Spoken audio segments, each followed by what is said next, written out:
Before we start today's episode, Nathan and I would like to extend our deepest sympathies to the family of Johnny and Matthew Gaudreau.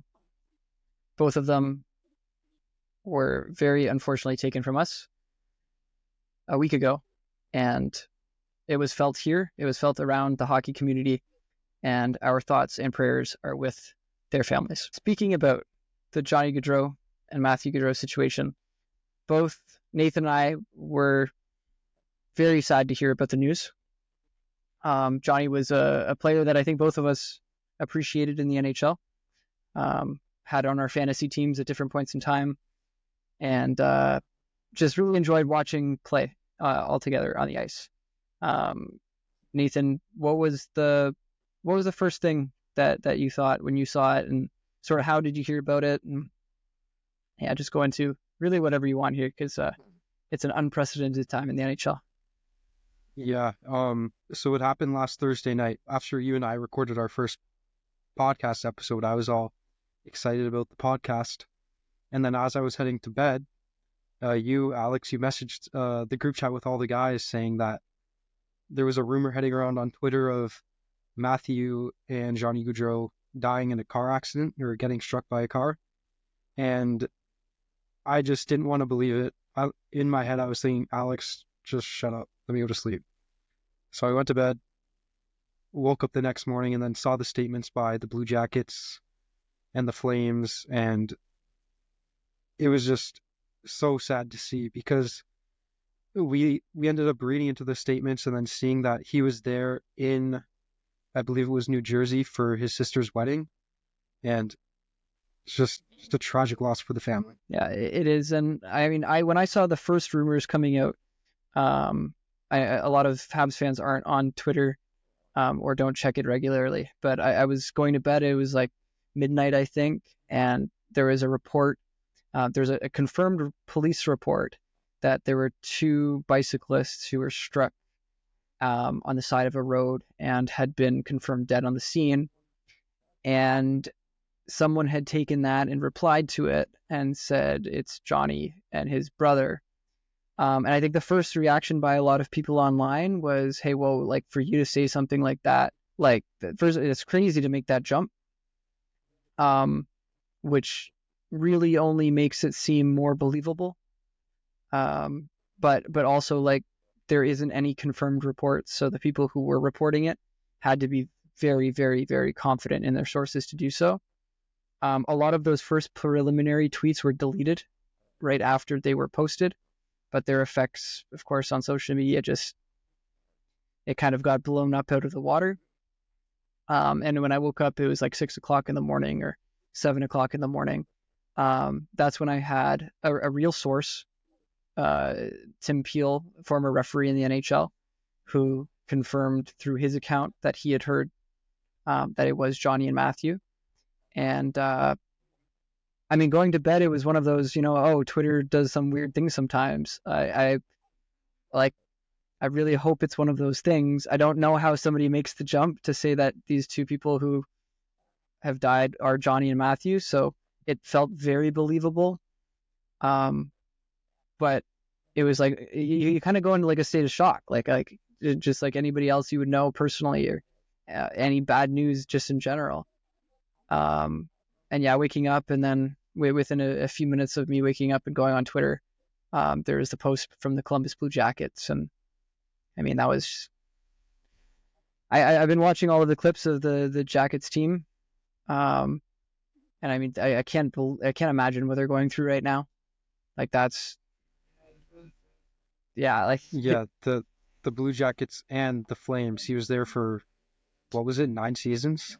9 seasons with the Flames. Yeah, fourth round draft pick. Yeah. I couldn't wrap my head around what families feel, all of his teammates that he spent all of his time with, how they all feel.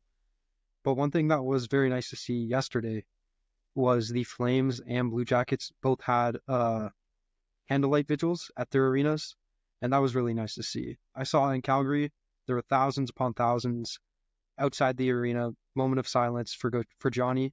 It was just a great moment, great to see that. But following that, on Instagram, I ended up seeing a speech from Michael Backlund, I believe it was, and that was tough to watch. I couldn't hold the tears back on that one because I get the camaraderie in the change room and just him reminiscing on moments like that with Johnny. That for anyone that plays hockey, you understand that those moments mean the world to you when you play hockey, and then to lose someone like that, to have someone like that in the locker room and then lose them, it's just really sad. Yeah, oh, it is, and I mean the outpouring of love in the hockey community has been fantastic. I don't know if you saw the GoFundMe for Johnny's family, and I think the goal that was initially set out was $30,000. The last time I checked, it was upwards of $577,000 US. And really key in those donations, like on GoFundMe, you can see who's donating if they choose to share their name. You had people like the Koepka family, which Brooks Koepka is the golfer. You had Artemi Panarin's wife had made a donation. There were donations from Keith Yandel and a bunch of other NHL players among the top donors. And it is really nice to see, like the whole NHL, comes together around this, because obviously all of them know that if anything similar were to happen to them, they'd want everybody around them to be there for their family. And so everybody's there for the Gaudreaus. Everybody's been trying to do as much as they can for that family. But it's really put a shock into the fan bases and the teams of the Jackets and the Flames. They've sort of been in this lull where they don't really know what to do next. The rest of the NHL has started to move on, I think, at least in what they're paying attention to, especially the fan bases online. But the one person that, we look up to a little bit, and he definitely didn't move on quite so fast, Mr. Cole Caulfield. What was your first reaction when you heard? I wanted to read on the podcast the post he made, because it's one of the best posts I think I've ever seen written. It was a heartfelt post. Before you read it, just to speak on Cole Caulfield's experience with Johnny Gaudreau. So for those of you that don't know, Johnny Gaudreau and Cole Caulfield both played in the NCAA, and Cole looked up to a player like Johnny. They were both smaller guys on the ice, but had a huge impact for their teams. And Johnny, back in 2012 or 2013, he went on to win the Hobby Baker Award. And when Cole Caulfield played in 2018, 2019, he ended up winning the same award, looking up to a player like Johnny. And then they're both in the NHL, still smaller guys, but still having profound impacts on their team. Yeah, Cole Caulfield switching his number to 13, I think it shows his appreciation for a player like Johnny. And yeah, I mean, you would say that Johnny really paved the way for a player like Caulfield. Like the same way that Marty St. Louis might have as well for the smaller kind of player. Johnny Gaudreau is just as important. He was a 4th round pick for Calgary. He comes up through the system, proves himself step by step by step, comes into the NHL and is just a star in the NHL. But on that point, Cole Caulfield, he actually had worn 13 before, growing up. That's how much he looked up to Johnny growing up, is he had worn his number already. And this is what he said when, just 2 days ago. He said, "We all lost an amazing person, both on and off the ice, in last week's tragedy. My deepest condolences go to the entire Gaudreau family, especially Johnny's wife and 2 kids, who I had the pleasure of meeting. Nothing will be able to fill the void in their families and loved ones' hearts, but I hope it provides some comfort to know how these 2 positively impacted the lives of so many. They will truly be missed. Getting to play with your hero is something that most people only dream of. I was lucky enough to be Johnny's teammate this past summer, and it didn't take long to realize how great of a person he was. He was the most welcoming, genuine, and funniest guy I have ever met. He was someone everyone gravitated towards, and I took every chance I could to be around him. Not only was he an amazing hockey player and teammate, but he was down to earth and truly cared about every person he encountered. The last few years playing as number 22 have been some of the best years of my life. It truly has been a dream come true, and I will forever hold those memories and that number close to me. I wore number 13 at a point in my career because of Johnny, and now I will be wearing it again to honor him. He paved the way for smaller players and proved we had a future in this game at the highest level. I will be forever grateful to him for inspiring me and others. Find me a better written post about anything. I know you were talking about Backlund's post, and that one was very heartfelt as well. But everything Caulfield could do really is, honor his friend, honor the guy. There's a picture of them playing in the Worlds back in, I think it was June that they played, maybe even May. And they were on a line together. They played together. I can't imagine how Cole feels. And it was really nice to see that.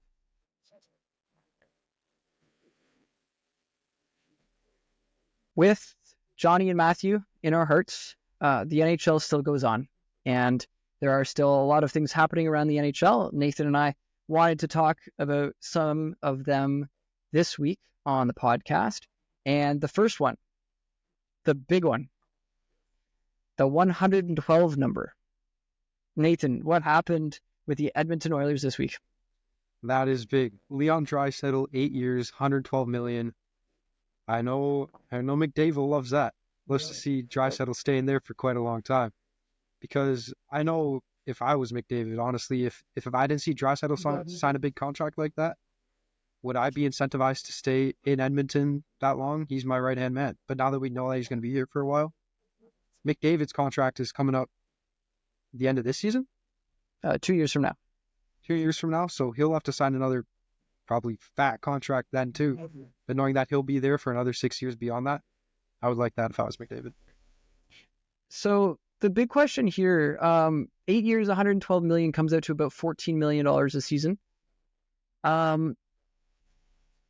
I think there's three things we can talk about, right? We can talk about, one, the fact that that's a huge contract, biggest in the NHL ever given out. We can also talk about how that impacts McDavid's next contract and what we think that's going to be. And then I think we're going to go into a little bit about just how the Oilers cap situation looks like with two of these massive contracts on it, and why the Montreal Canadiens have the best cap managing general manager, Mr. Ken Hughes, in their employ. So first of all, 14 million, does he deserve it, Nathan? That's the big question. Absolutely, he's worth that much. I mean, we've seen what he can do in seasons in the past. He's continuously put up 100-point seasons a year without showing any signs of slowing down. I mean, he's a guy alongside with superstars like Zach Hyman, Connor McDavid. You want him there for as long as you can. He is absolutely worth $14 million a season. And I think any other team in the NHL would do at least that for Leon Draisaitl. No, it's fair.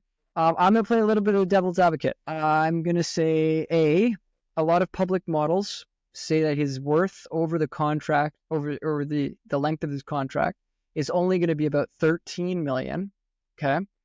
The other thing I'm going to say is, okay, he's got all of these points that he's putting up, but like, I could get that many points if I was on a line with McDavid, no? Yeah, you would be getting that. You'd be putting up 120 points a season. Tell me why I'm wrong. Tell me why. Tell me I know I'm wrong, but like, tell me why I'm wrong. What are you talking about? Is it worth you? Here's the better way to frame this question. Is it worth an extra $1 million a season on top of like a model value or a market, or not necessarily market value, because market value still might be higher? Is it worth the extra $1 million to have a player of his caliber on your team? Even ignoring the fact that McDavid's on the team, Leon Draisaitl is a top 5 player in the NHL, right? Yes, he 100% is a top 5 player, but I don't think you can ignore the fact that McDavid's on the team. That's part of the reason why he got that much money in the first place. If you didn't have a player like McDavid on the team that he would bounce off of, say he was a guy who put up 100 points a season more or less by himself without relying on a guy like McDavid, I believe he gets a lower contract. Part of the reason he gets paid that much is to incentivize a guy like McDavid, who is the best in the league, to stay in Edmonton. Because you know Leon's staying there now, you need McDavid there for the future as well. That's fair. And then on the front of scoring points, I mean, I think you would agree as well that Leon just has a way of totally complementing McDavid's style of play, where he's just always in the spots that McDavid wants him to be. Yep. And it's like I think that you say the same thing about Zach Hyman. I think that's why Zach Hyman has a 50-goal season last year, is because he's just always where McDavid wants him, right? That doesn't mean that he's not worth as much or whatever as another 50-goal player, because a lot of players can't do it, right? They've played with other people in that line that haven't put up 50 goals or haven't put up 120 points. It takes a special player to be able to do that. So let's say he deserves it. What does that do to Connor McDavid's next deal? What do you think it could be? So as a side note to this, as of 2 years from now, the expected cap of the NHL is expected to be $99 million or somewhere in that ballpark. With that expected cap, the maximum contract you can give to a player is 20% of the cap, which would come out to about $19 million a season. So with the cap at $19 million and the floor probably at this Leon Draisaitl deal of $14 million, where do you put McDavid? In 2 years, I see McDavid around. He's still going to be the number one player in the league. I think you have to give him a max contract, because other teams max 100% max. You have to do 100% max. Other teams in the league will be willing to front that type of cash, and if the Oilers don't, actually, I redact that statement now. I think you could see McDavid stay in Edmonton for 16 to 17 because Draisaitl is there. If you didn't have a player like Draisaitl who complements you really well, he would need the max. But because Draisaitl's there, do you think 16, McDavid 17. takes? Because I think you and I would both agree that there would be a team giving him $19 million or the max, whatever the max contract is in the NHL. Yeah. So do you think that McDavid would take a little bit under that to stay in Edmonton? Yes. And now I do. If you asked me that a year ago, I'd probably say no. But I think now, especially after the last season, seeing that the team can make a deep cup run, and once again, knowing that Draisaitl will be there for 8 more years, his family is in Edmonton, he has a well-established team in Edmonton, I don't see why he would leave Edmonton at this point. Do you think with McDavid on a $17 million deal and Draisaitl on a $14 million deal, do you actually think they can win? Like, that's a lot of the cap. Like, you're talking about $31 million in 2 players. I mean, yes. How much of the cap is put into them right now? A lot less percentage-wise. I mean, McDavid's on, what, a 12-5 deal? I don't know Draisaitl's on the top of my head, but we're talking about, let's say it's 10 for argument's sake. Okay. So that's like 22.5, and let's say the cap right now, what's the cap, like 90? It's 88 this year, yeah. 88. So that's still about the same percentage, and we've seen them do a deep cup run. So yes, absolutely, I could see them make a cup run. It's gonna be tough though. It's gonna be tough, and I guess that segues into our last segment, which is on this point at least, which is why that cap situation. Like, I think having a star player like that is fantastic. I think it takes a team to win a Stanley Cup, and I look at a $14 million cap hit, even for a Leon Draisaitl, and I go, it's really hard to build a fully competitive team around that. It's really, really, really hard. You look at the Toronto Maple Leafs. Now, I think here's the difference, right? You have the Edmonton Oilers who did that with 2 players. You had 2 players on very, very high deals. Maybe you can include 3 as Darnell Nurse. But even 3 players max that had really, really, really big contracts, and then the rest of the team to build around. I think you look at the Leafs, they had 5. John Tavares, Mitch Marner, Austin Matthews, Willie Nylander, and the defenseman, whatever his name is, the guy that can't play defense. Morgan Riley. Morgan Riley, that guy. Yeah. Well, I mean, Morgan Riley. I mean, he's only getting paid 7.6, but you include all 5 of those together, they're making way more than the 3 players in Edmonton. And I think that's really what's stopped the Leafs from doing well in playoff runs, right? Is you don't have any depth because you don't have any money to pay the depth, right? I think that's maybe the difference, right? So you have the Leafs where you have 5 guys taking up a huge portion of the cap. You don't have anything left over, therefore you don't get out of the first round. Then you have the Edmonton Oilers, who have 3 guys who are fantastic, who go all the way to the Cup final, maybe do better than Montreal did, but although it's arguable, I think it's more like Florida just collapsed and Tampa didn't. Like that's the only difference here. But still don't win the Cup, right? I think you look at the Montreal Canadiens, and obviously I'm the most optimistic guy in the world usually about the Montreal Canadiens' future, but I think you look at our top 4 guys right now who are 100% going to be on our NHL roster in 5 years. You've got Cole Caulfield, Nick Suzuki, Juraj Slavkovsky, and Caden Gooley. And Demidov. Well, Demidov's not on a contract yet, right? Like, Demidov's not signed.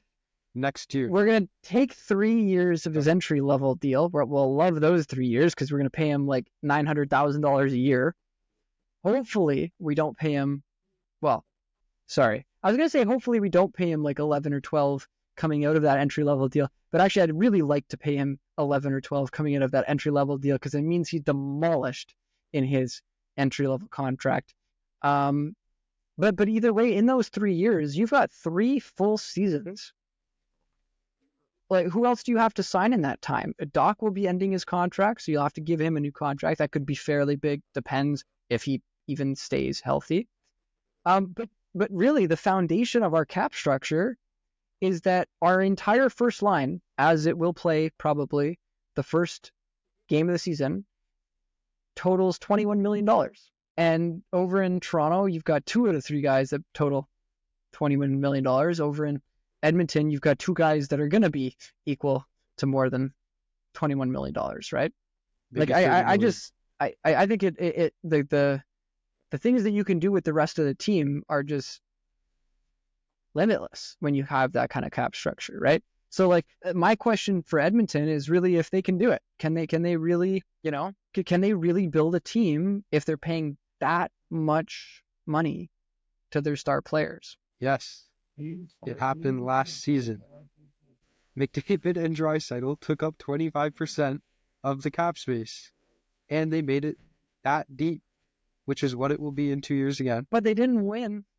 They didn't win. You're right. And I don't think, as much as people were saying that they were equal to Florida going into that series, that's also a team that is very inexperienced in deep playoff runs, minus Corey Perry. We already know about Corey Perry. I mean, the Edmonton Oilers though made it to the conference finals 2 years ago, was it? Yeah, but they have a bunch of new guys too. That's fair. Well, a lot of those depth pieces that are there, and actually, I to be honest, I think that's why they made it so far this year. I think this coming season is really their last chance at a huge run because the season after that is when this Draisaitl extension gets put in place. And unless the cap goes up by as much more money as they're giving him, I don't know if that makes sense. That might be a bad sentence. But let's say his deal is going up by $4 million a season. If the cap goes up by 4, then they're probably fine for that season as well. But it's like this next season, they still have Draisaitl on his previous deal because this is an 8-year extension, right? It's not like he was going to open market. And they still have McDavid on 12.5, and McDavid is not worth 12.5 right now. He's probably already worth the 19, even though you can't even pay a player 19 yet. So yeah, I think that's really that's going to be the question. Can they build a team? Do we believe in Oilers management? I don't even know who's managing the team anymore. Who's up there in Edmonton? I don't know either, but I know we will see them make a very deep playoff run again this year. Honestly, I have them as my favorites to win the Cup this year. Favorites to win the Cup? You heard it here first because nobody else is ludicrous enough to think that team can do it. No, just kidding. Edmonton Oilers are winning the Cup this year. Edmonton Oilers to win the Cup. 100%. You can play this clip back in June? Play this clip back in June and you'll see the Oilers hoisting the Cup, bringing it back to Edmonton, McDavid drinking all the beers out of the cup, same with Draisaitl. You already know what's going to happen. I already know. There you go. Hopefully that's the last season that they win it, because I'd like to win it after that one.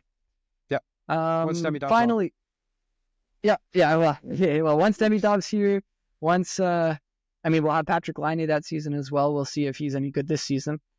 But yeah. With that, let's go to our last little thing on the agenda. There's not a huge episode this week. Not a lot has happened.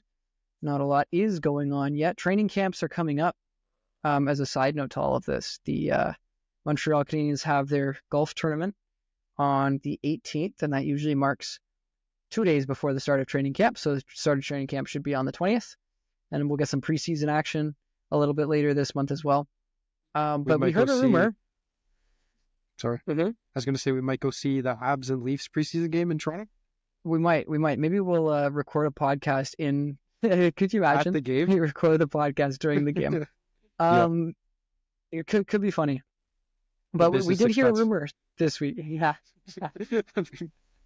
Okay. Just for filming locations. That's pretty good. But in terms of rumors and stuff we're hearing around the NHL, there are a lot of players who do not have deals yet, who probably should have NHL deals coming into the season. One of which, former captain of the Montreal Canadiens, Max Pacioretty. Nathan, what are you hearing about this guy? So, the Habs legend, Max Pacioretty. We're hearing he might go to the Leafs. Pacioretty to the Leafs, call him a traitor, but honestly, they kind of need him. The Leafs, Pacioretty is a left winger, right? Right now, what they got on left wing is Matty Nyes and Nick Robertson. But Nick Robertson hasn't re-signed, and he's expressed intent to leave and the is team. Not going to. Yeah, he's not going to. No signing for Nick Robertson because who would want to play in Toronto? That's really the question right now. Yeah. Does Max Pacioretty want to? I don't think he wants to, but they will give him a considerable amount of cash considering what they've given to other players on their team. Can they afford it is my first question. But the second question, I think the far more important question, as a Habs fan base, do we just cast Pacioretty out and say we're completely done with you if he signs? No. Pacioretty, let's be honest, he's a Hab for life. I believe that even when he wants to retire, he's going to sign a one-day contract. He's got to. You think so? Yeah, one-day contract to the Habs, retire as a Hab. Man, Pacioretty's a great guy.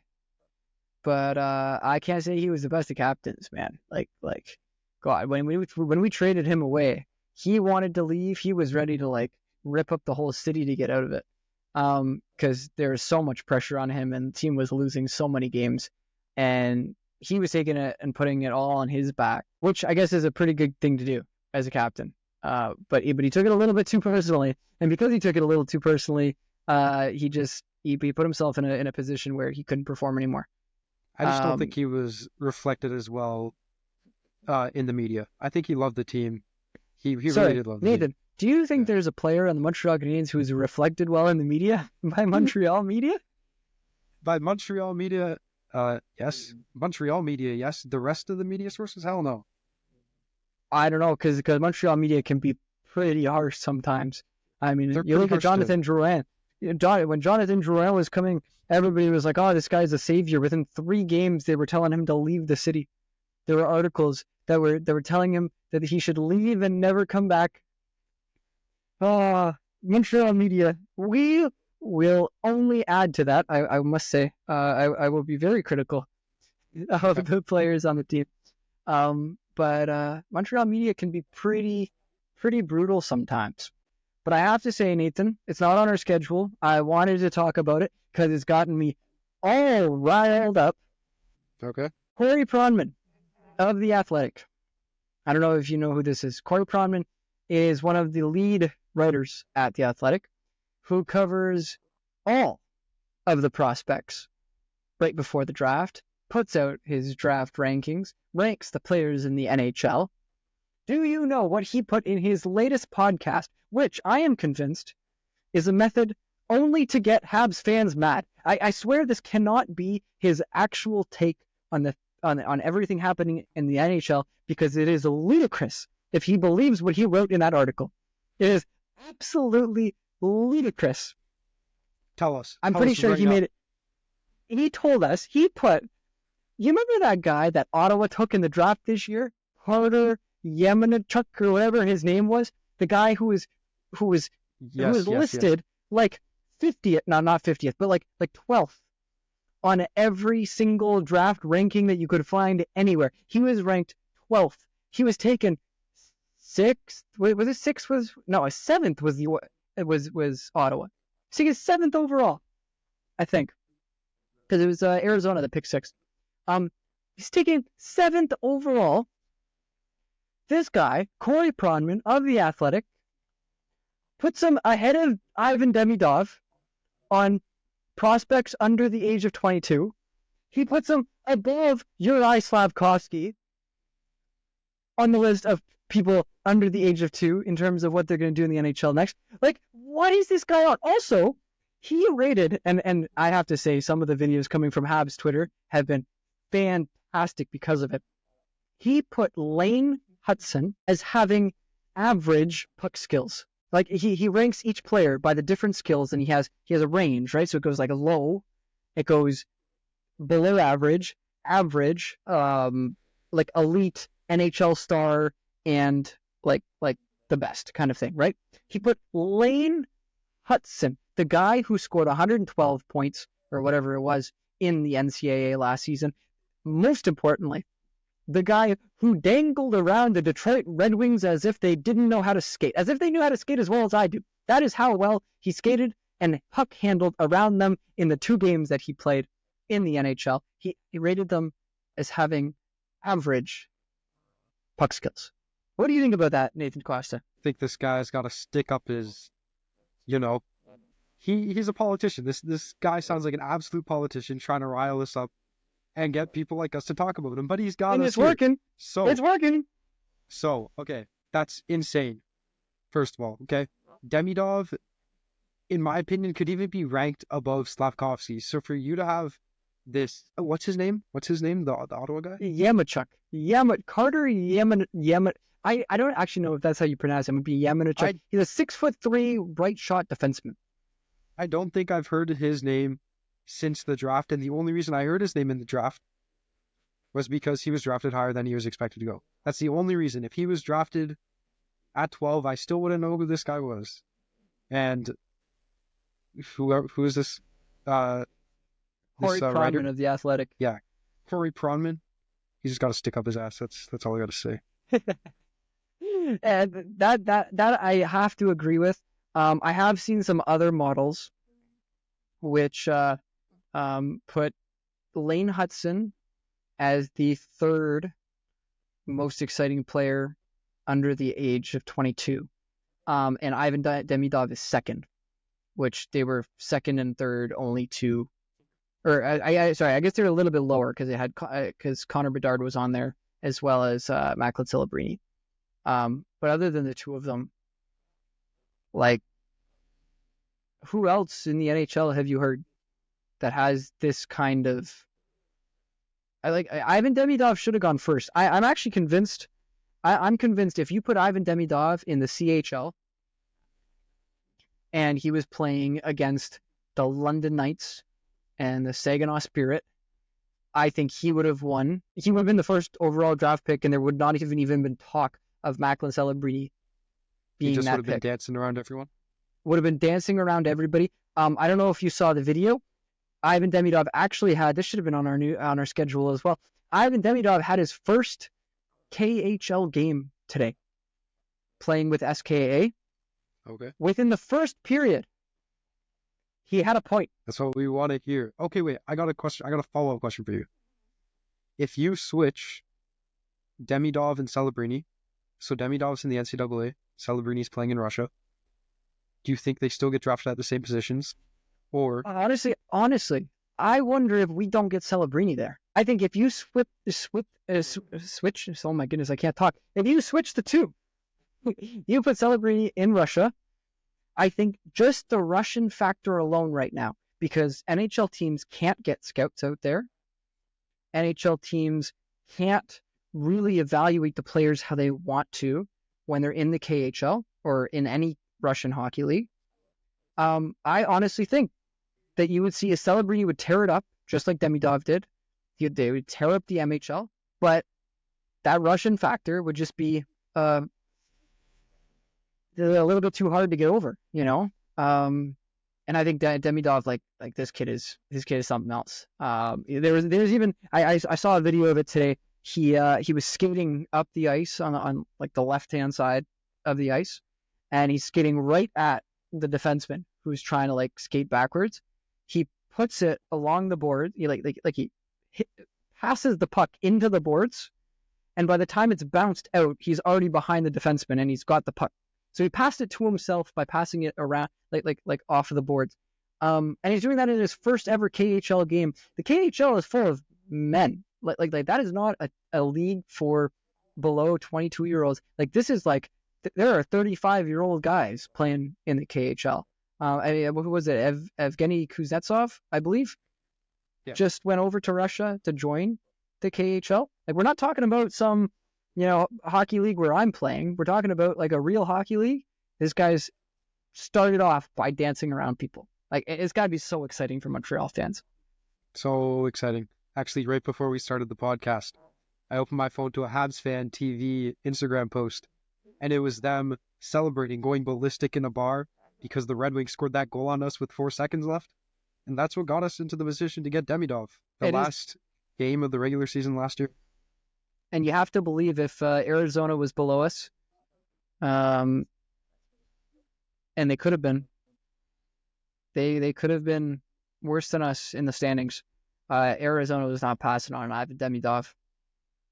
And then we would have this Carter Yakumchuk guy, whatever. Oh my goodness. This Hey, but then that writer would have said we have one of the top prospects in the league. We were going to win the cup. And we would have said, as Habs fans who are very cognizant of the reality of the NHL, we would have said that's ridiculous. Mm-hmm. Yes, absolutely. I think leave it on that note there. Yeah, we can leave it on that note. Well, we thank everybody for watching. It's a shorter episode this week. We're coming at you next week. I'm making Nathan stick to the schedule. We're going to go through all of the prospects of the Montreal Canadiens, not just Ivan Demidov and Lane Hutson. We're going to go through all of them, where they're playing this year, where you can watch them, and just kind of break down what we expect from them, if we expect them to reach the NHL. So you can stay tuned next week for that one. But we thank you for watching this one. And so subscribe to us on YouTube, follow us on Instagram and TikTok and X. We have an X account as well, or Twitter account, whatever you want to call it. Facebook, if you even use Facebook, we're there too. Yeah, I don't know how to use it, but Facebook I think is working. I'm gonna be like one of those old people, say the Facebook. Yeah, we're on the Facebook and it's working. It's working. On YouTube, subscribe, comment, turn on post notifications. We'll post a podcast once every week. We post some shorts. Post some shorts every day on all platforms. You're gonna see all those as well. And yeah, we got lots more content coming for you guys. Also, and the NHL season is so close. So close to being started. It's very exciting. And very soon we will have some guests, some special guests. We can't tell you guys who they are yet, but they will be here within the next few weeks. They will be. Yep. Thank you. Thank you very much. And good morning or good night, wherever you are. And we'll hear from you next week. Adios.